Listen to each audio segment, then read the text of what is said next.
Ça y est, c'est la rentrée pour l'équipe du JT. J'espère que vous avez passé un bel été. Au sommaire de ce JT, un peu de lecture avec le dernier ouvrage du professeur Éric Delabrousse et une plateforme de diagnostic pour lutter contre l'antibiorésistance développée par une société israélienne.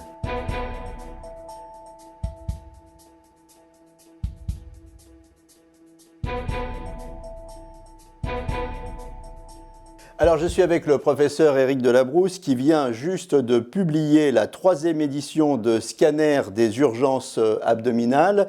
Éric Delabrousse, on vous connaît bien, mais je rappelle que vous êtes PUPH, que vous êtes chef du pôle imagerie du CHRU de Besançon. Alors, pourquoi cette 3e édition ?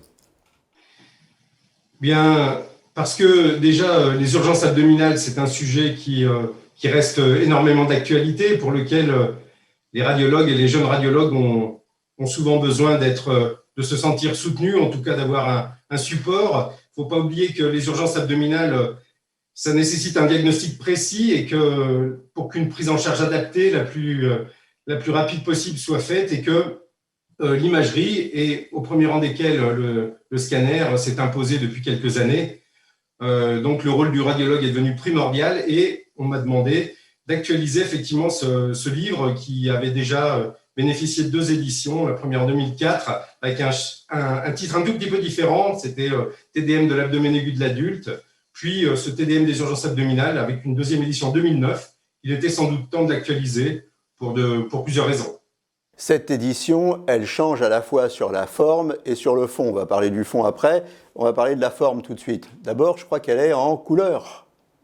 Oui, c'est vrai. Les éditions Elsevier-Masson ont développé donc dans cette gamme de cette collection qui s'appelle l'imagerie médicale pratique, une gamme, c'est ces livres rouges qui sont assez reconnaissables, et à l'intérieur desquels on a effectivement une polychromie, là où il y avait une bichromie avant. Et effectivement, sur la forme, déjà, ça change des choses. Qui plus est, on m'a demandé de faire quelque chose d'encore plus didactique, bien que le livre l'était déjà.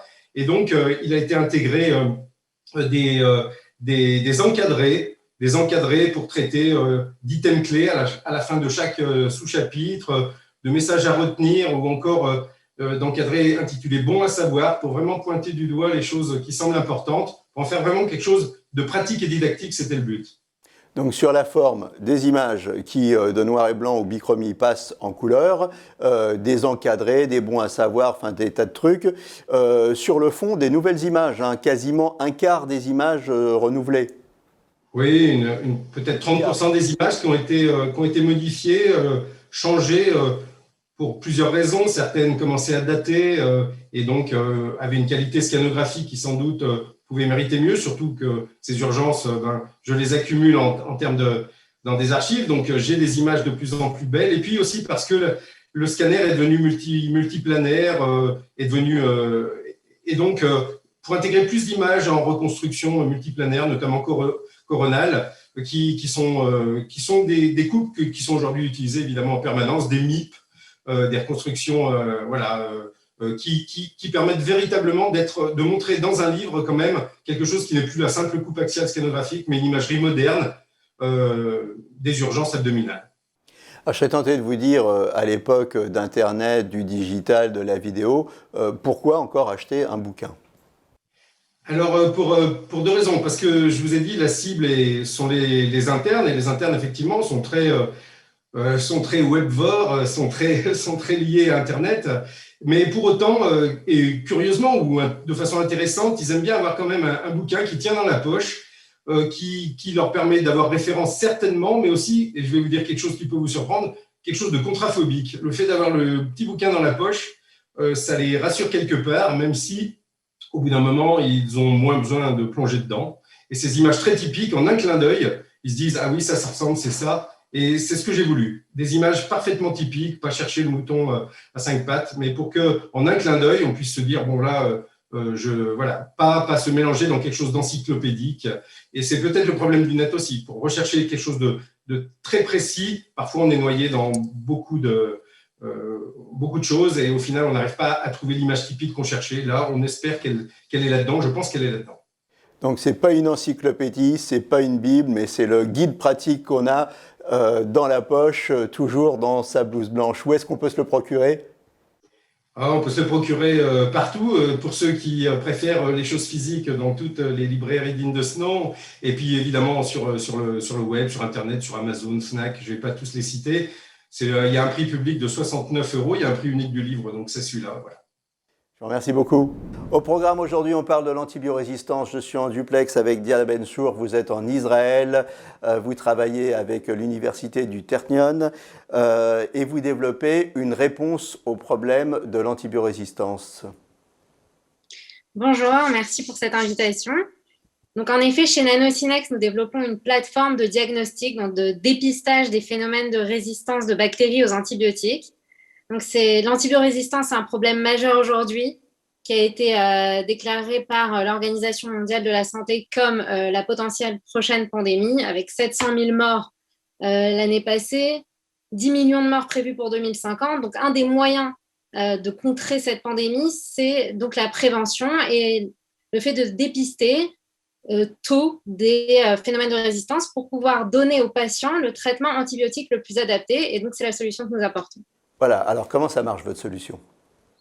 Alors, il s'agit donc d'une plateforme en 3 parties. Donc, on a une carte test jetable sur laquelle on va insérer donc une suspension bactérienne qui va alors être en contact avec un panel d'antibiotiques. La bactérie va réagir donc aux différents antibiotiques, va être incubée dans un lecteur et notre software, donc notre logiciel d'analyse de données, va en temps réel dessiner des courbes de croissance bactérienne et déterminer quel est l'antibiotique le plus adapté aux patients et à quelle concentration. C'est très important car il y a à la fois une surconsommation et une mauvaise consommation d'antibiotiques. Donc, on donne le bon antibiotique et à la bonne dose. Vous utilisez la technique des microfluides. Alors, est-ce que vous pouvez nous en dire plus sur cette technique ? Alors, cet avantage technologique nous permet de discrétiser un échantillon en plusieurs échantillons.